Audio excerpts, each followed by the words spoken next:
Kadang kita mengira waktu bisa menyembuhkan, bahwa menunggu adalah cara lain untuk tetap percaya. Tapi apa jadinya kalau yang kita tunggu tak pernah kembali?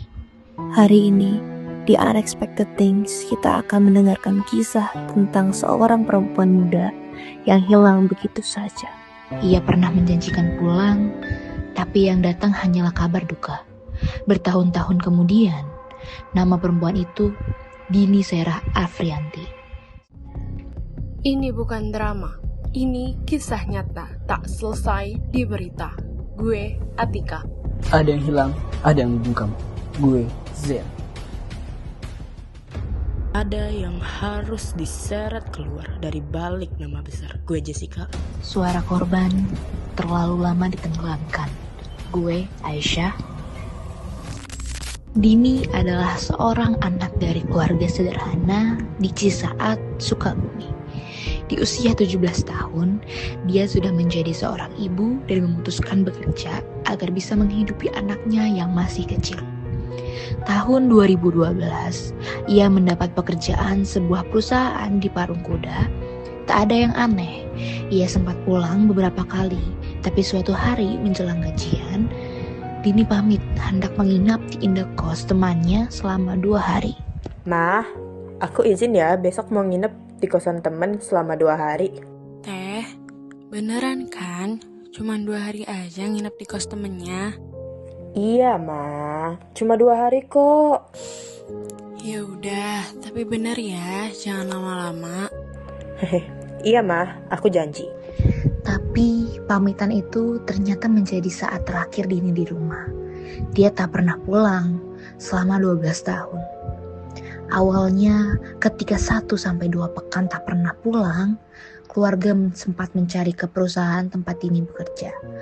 Alangkah terkejutnya ketika mereka mendapat keterangan bahwa Dini tak pernah kerja di sana.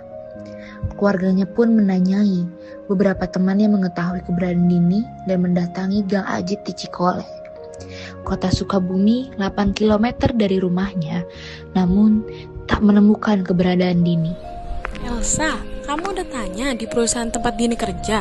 Iya, Bu. Aku kesana kemarin. Tapi mereka bilang Dini nggak pernah kerja di situ. Lah, terus dia kerja di mana? Aku juga nggak ngerti. Aku coba tanya ke temen-temennya. Katanya dia terakhir di Gang Ajit Cikole. Tapi pas aku datengin ke sana, Dini nggak ada. 2 minggu ini loh, dia nggak pulang, nggak ngabarin. Kita jadi bingung, kemana ya dia? Coba lapor ke polsek aja yuk, Bu. Keluarga mencari ke pabrik, ke kosan, bahkan mengadu ke polisi. Tapi laporan mereka dianggap remeh. Polisi bilang, Biarin aja, anak ABG sekarang mah nanti juga pulang. namun hari-hari berlalu, bulan berganti, tahun-tahun berjalan, dan Dini tak pernah kembali.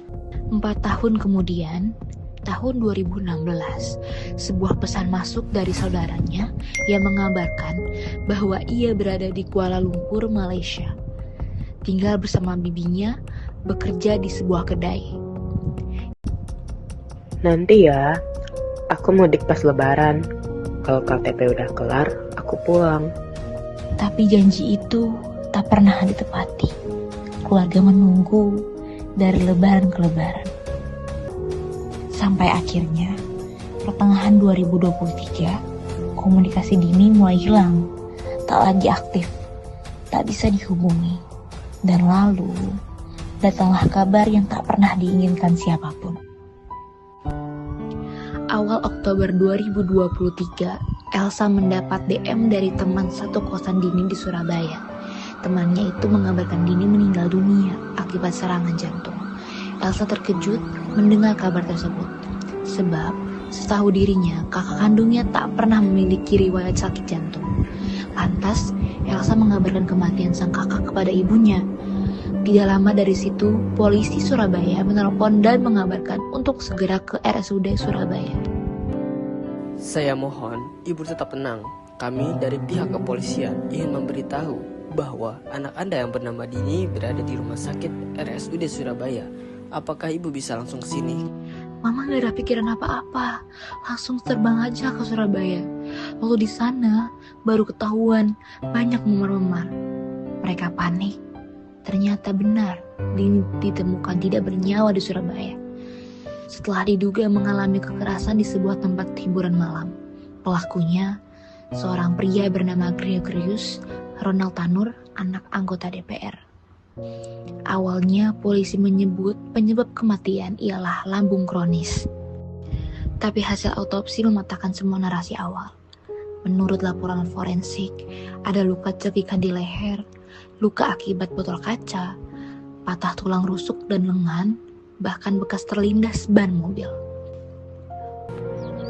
Dini akhirnya pulang, tapi bukan dalam pelukan keluarga, melainkan dalam peti jenazah. Kekerasan bisa terjadi di mana saja, di balik tawa, di balik hubungan yang katanya cinta, dan seringkali tidak ada yang tahu sampai semuanya terlambat. Jika kamu tahu seseorang dalam bahaya, dalam hubungan yang membuatnya terluka secara fisik maupun jiwa, jangan diam, suarakan, laporkan, dan dukung. Karena diam bisa jadi senjata pembunuh yang tak terlihat. Terima kasih telah mendengarkan Unexpected. Sampai jumpa di episode berikutnya. Tetap waspada, tetap peduli, dan jangan pernah anggap remeh suara yang merintih dalam kegelapan.